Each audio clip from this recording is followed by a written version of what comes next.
Good evening, everyone. Thank you for coming. To acknowledge the traditional owners of the land, I'd like to ask Senior Darug Man to come and perform the Welcome to Country.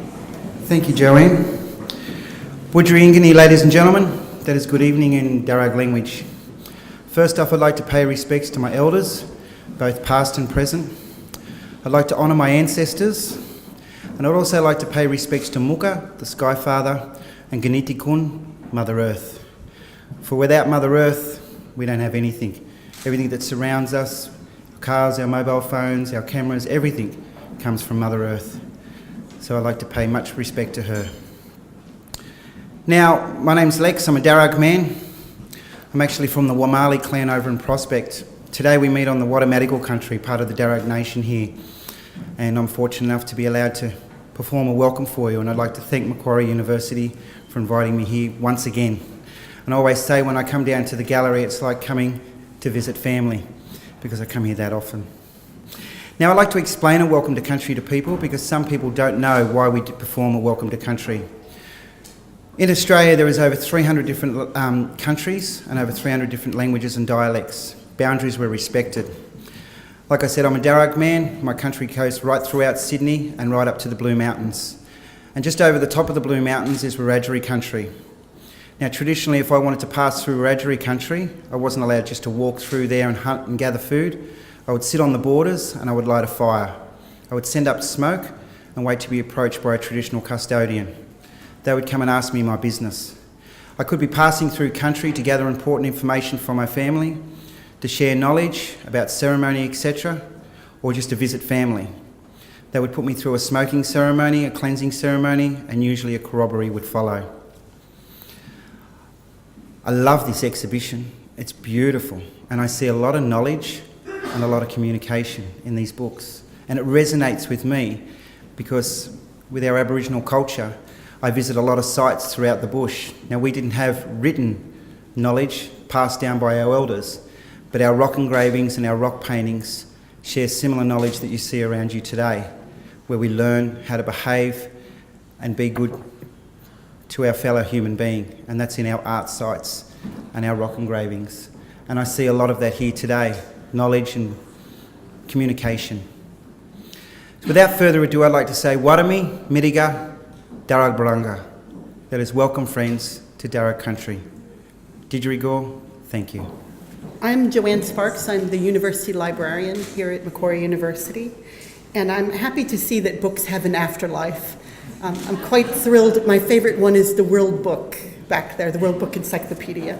I've been asked many times to take in sets of World Book encyclopedias.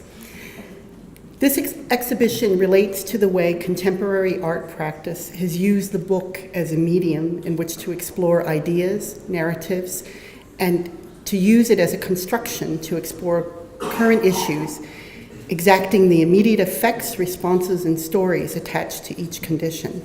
It's curated by Rhonda Davis and John Potts.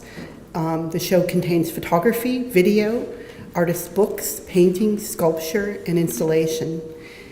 It resonates with the affiliations we have come to know about the book in anticipation of what it is and about to become. We'll also have a satellite exhibition at the Macquarie University Library exhibition space that's called Bound. So we have Unbound down here and Bound up at the library. Kate Hargreaves and Sarah Smith-King have curated this exhibition in collaboration with the university librarians. To officially open the exhibition, I would like to invite Professor Robert Adamson, who is the Chair in Poetry, Faculty of Arts and Social Sciences at the University of Technology, Sydney. This is a position which is first of its kind in Australia. It's intended to promote the study, recognition, and wider appreciation of poetry. Now, I have to tell you a little bit about Professor Adamson. He has published over 20 books of poetry, including the triple prize-winning 1990 collection, The Clean Dark. His autobiography, Inside Out, was published in 2004, winning the Christopher Brennan Award for a Lifetime's Achievement. The Goldfishes of Baghdad, published by Flood Editions USA, was nominated as the Age Poetry Book of the Year in 2007. The Golden Bird won the Victorian Premier's Literary Award for Poetry in 2009. In the 1970s and 80s, Robert also edited the New Poetry magazine and established Paperbark Press with his partner Juno Gems. PBP published 45 collections of poetry between 1988 and 2010. In 2011, he was awarded the Patrick White Award, which acknowledges writers who have made a significant contribution to Australian literature. We're not done yet. In that same year, he was also awarded the Blake Prize for Poetry. Robert's latest publication, Empty Your Eyes, released this year, has been published by Vagabond Books. So I'm very pleased to introduce you to Professor Robert Adamson. Thanks, Joanne. I'm always amazed when I hear those the things I've done read out. It sounds kind of quite respectable. When you, it's sort of like the product, a side product of my wild life. Lex has spoken about the Aboriginal rock carvings, and it ties in very well. Thanks for that, Rex. That was really interesting. It ties in very well with what I was going to say in general. I'm not going to talk too much about specific works because Rhonda asked me about 3 weeks ago to open the show, and I didn't have the time to come here, and I've only been here for about an hour, and so I'd have to write an essay to talk about the quality of the work that's here and the wonder of it all. So I'm going to talk in general, but getting back to the rock carvings that go back, people say 40,000 years, but it's a lot longer. I think it's more like 100 or 80,000. Or all the instruments used for measuring carbon dating are useless and don't work, aren't good enough to actually accurately record how old some of those carvings are. And I was thinking of the oral tradition too, the way that the songs have been passed down for centuries, and that ties in with what I was thinking about books. And I thought, okay, books, you go back to China where they invented paper, and Greece. Now, that's not that long ago compared to an Aboriginal rock carving, but we have Homer's poems, the Odyssey and the Iliad. We have Sappho's wonderful love poems that were written and preserved on papyrus, which was a material made from reeds. And the Chinese, of course, invented paper and the printing process. And there's so much beautiful, absolutely stunning printing in this show. I'd like to say also, every time I come here, to see one of the shows that Rhonda has put together, I'm just stunned by how innovative Rhonda is as a curator. Her shows are so imaginative compared to other shows that you see in this country. When I went to America, I saw some shows that reminded me of Rhonda's in Chicago and New York. But that's the quality. It's just a universal sort of feeling of that you get when you walk in. You feel inspired by these works. That's what I'm trying to say. And Rhonda seems to be able to gather them together miraculously and get them up onto the walls in the most beautiful way. Getting back to the paper and the books, the dean here of the Faculty of Arts, John Simons, says in his introduction to this show, the death of the book is undoubtedly well in train. But then he says the book retains a value far in excess of its practical worth. When people start talking about the death of the book, I smile a bit. But these days, it's usually coupled with the the digital world, what we can access on our devices instead of carrying books around. But books are something that is there's so much that doesn't get translated into a digital world. I was looking at those. I will mention one of the artists because it's a good example of what I'm going to talk about. Ewan McLeod's etchings there in the middle.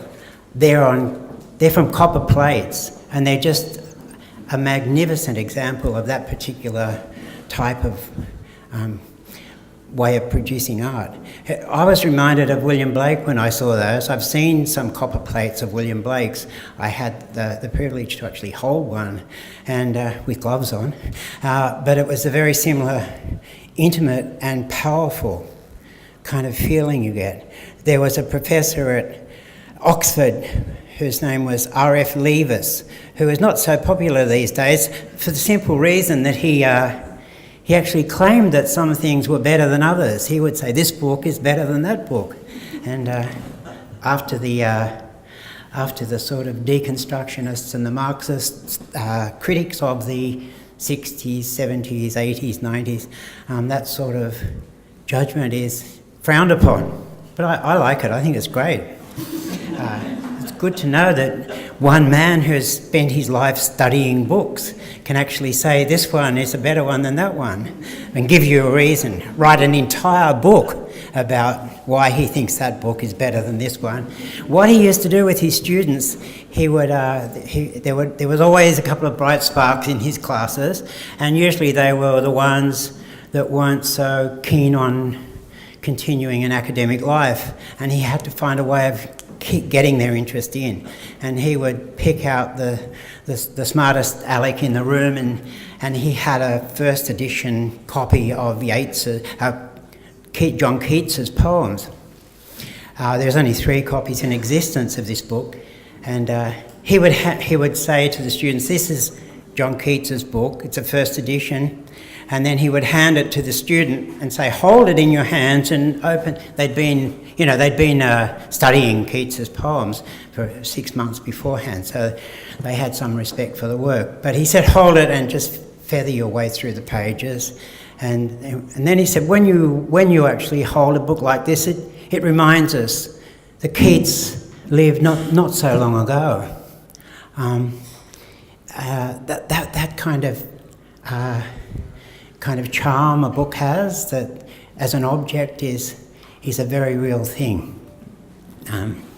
When I walked in, the first thing I thought of was Joseph Cornell, who does those wonderful boxes that I saw in America as well. But there's lots of books with Joseph Cornell's boxes. He would walk out across New York City from a very early age, from 15 years old until he was well into his 60s, collecting bits and pieces from rare bookshops and from second-hand shops and from op shops and just stores on the pavement, and create those beautiful, stunning boxes, like these kind of things, collages within boxes that he would make and then frame and put the glass on.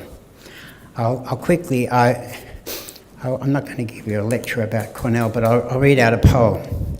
This poem is after my wife and I went to America and saw the work. Joseph Cornell used this was a show of his tools as well as the sparse materials he had in his study. He did all those wonderful boxes and all that incredible work with no money. He was like on a pension or something. Joseph Cornell used these sturdy tools and instruments to create boxes, time machines, constructions made from bits and pieces, three-dimensional frames containing fans, lace, feathers, other once ephemeral objects, including a torn fragment of photography, an image of Mallarmé's hands. One contains an illustration of a hummingbird. It seems to hover in the space between the glass and the backing of the box. In another, an etching of a great horned owl, like the bird I watched one night, perched on a light post in Boulder, Colorado. It swoops from memory, filling my study with the silent flight as I recall another visitation. This afternoon, returning from the post office, I drove ahead of an approaching storm. Trees shook and a black cockatoo flew out from them. It sailed on just ahead of my car for almost a minute, a long time given the situation, stroking the air before the windscreen, following the road, so close I could see the details of its plumage. 2 red patches across the tail feathers, something other than beautiful, fleeting.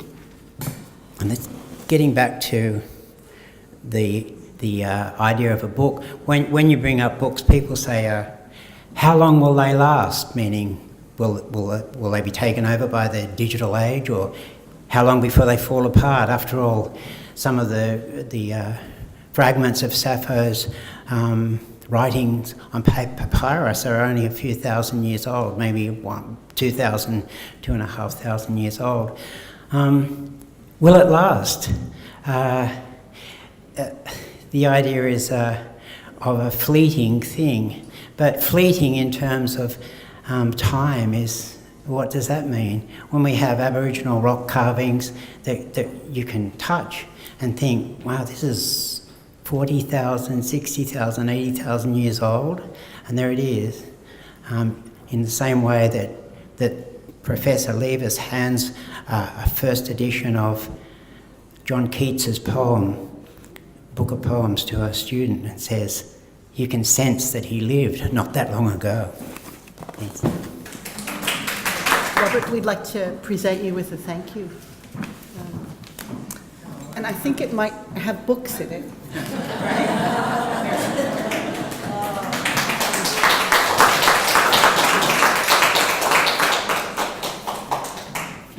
So I have the honors to thank a whole lot of people here. So you seem patient, so I'll take it slow. We'd like to thank all of the various collections and galleries for their very generous loans and support. Deakin University, Maitland Regional Art Gallery, the Library for the Artists Book, Sydney Living Museums, University of Western Sydney, Breen Space, Janet Clayton Gallery, Sarah Cottier, Robin Gibson, King Street Gallery, Nellie Caston Gallery, Melbourne, Jan Manton, Niagara Galleries, Melbourne, Olson Irwin, Anna Schwartz Gallery, Waters Gallery, Utopia Art, Monica Open, Julie Robb, and Michael Furlong, and Richard Tipping. So those are all the galleries. You can go ahead. It's quite a list. Thank you all. And then we need to thank the installation team. So Rocket Matler, Tim Moore, and Ian Brew, and also in particular, a special thanks to Cameron Oldfield for designing and making the vitrines and plinths for the various works on display. Without all their hard work, these sorts of exhibitions would not be possible.